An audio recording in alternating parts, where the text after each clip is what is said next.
আপনারা যদি social media ব্যবহার করে থাকেন তাহলে আপনারা এই ধরনের ভিডিও অবশ্যই দেখেছেন। মুখে টেপ, ঠান্ডা পানি, ইন্টেন্স ওয়ার্কআউট।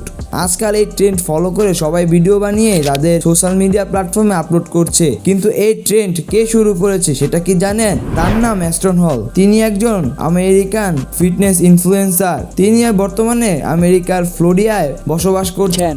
সে প্রতিদিন ভোর 4টায় ঘুম থেকে উঠে মুখ থেকে টেপ খুলে ঠান্ডা পানি দিয়ে মুখ ধুয়ে তারপর ইন্টেন্স জিম সেশন ক্লোজ করে 6:30 সে হেলদি একটা খাবার খায়। আর প্রতিদিন ঠিক এইভাবেই তার ডেইলি রুটিন তার ইনস্টাগ্রামে আপলোড করে 5 লাখেরও বেশি ফলোয়ার গেইন করেছেন। তার রুটিন এখন লক্ষ লক্ষ মানুষের অনুপ্রেরণা। এখন মানুষ প্রশ্ন তুলছে সে কিভাবে এত লাক্সারিয়াস লাইফ লিড করছে। সেই কাহিনী জানতে হলে আমাদের পাশেই থাকুন। একটা লাইক এবং শেয়ার করে আর সাবস্ক্রাইব, কমেন্ট করতে ভুলবেন না।